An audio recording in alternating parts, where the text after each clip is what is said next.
Okay, good morning. Welcome to my morning forecast on the 1st of July. As always, we'll start on the daily time frames and work our way down, looking at key areas of market structure and high probability areas of demand. So let's get started on the daily. We can see that this huge bullish pressure is continuing. We've got our swing low here and our internal low here. So swing is bullish, internal is bullish.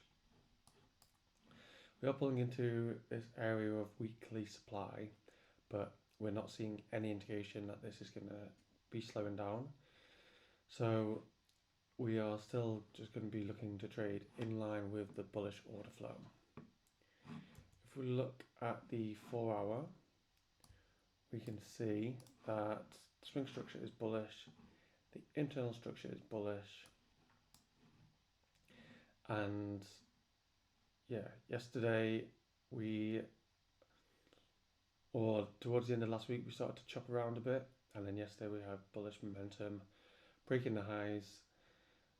Again, not showing any indication of slowing down. There was no change of character in here at all.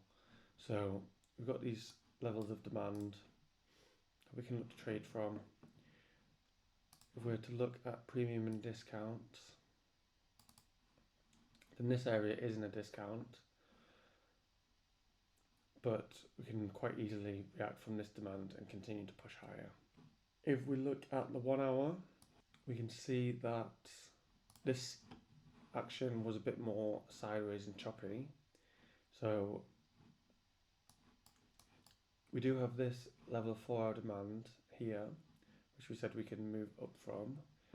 If we're to look for 1 hour levels of supply, 1 hour levels of demand, got a level here, got one here, and we know that when we've got two levels of demand quite close to each other, the top one can be used as a small reaction point, and that reaction can fail, and then that will create inducement inside the second one, and then it gives this second level of demand a little bit more confluence.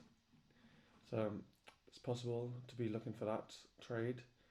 Obviously, on this time frame, we can see that there is a large break and we have had a change of character.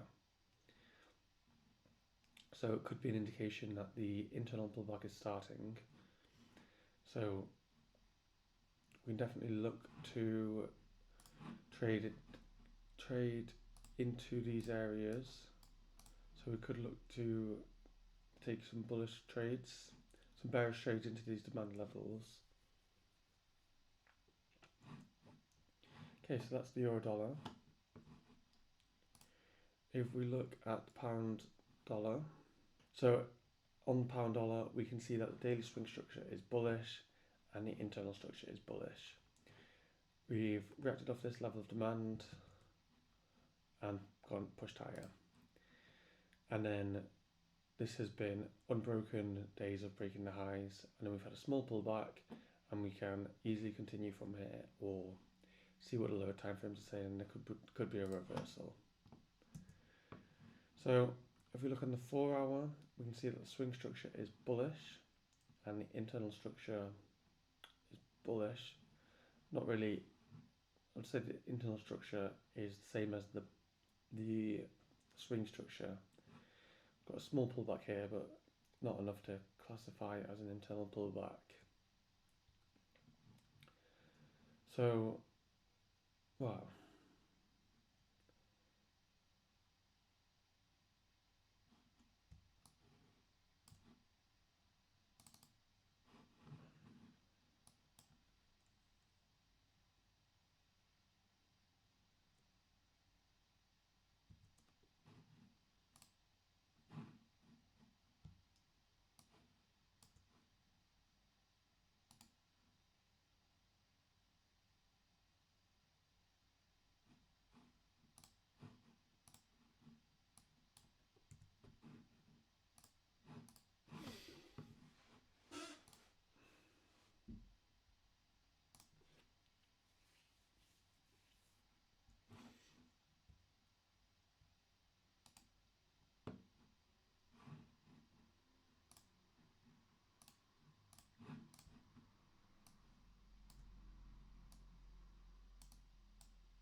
Okay, if we look at the 4 hour on the daily.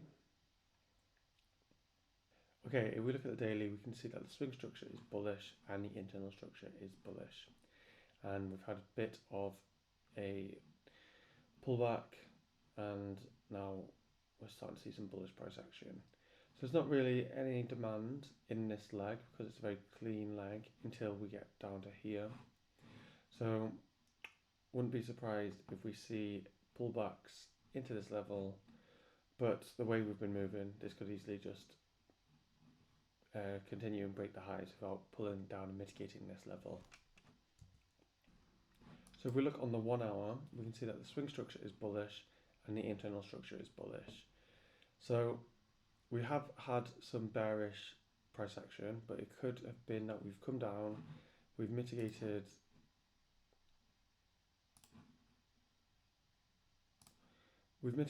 the EQ of this leg, and then we've started to push higher. So I wouldn't be too surprised if we just continue to break the highs. We do have some levels of supply we can look to trade from. So if price comes into here, we can look to go for longs. And obviously, as we move up, we're going to have new levels of demand to trade from. Okay.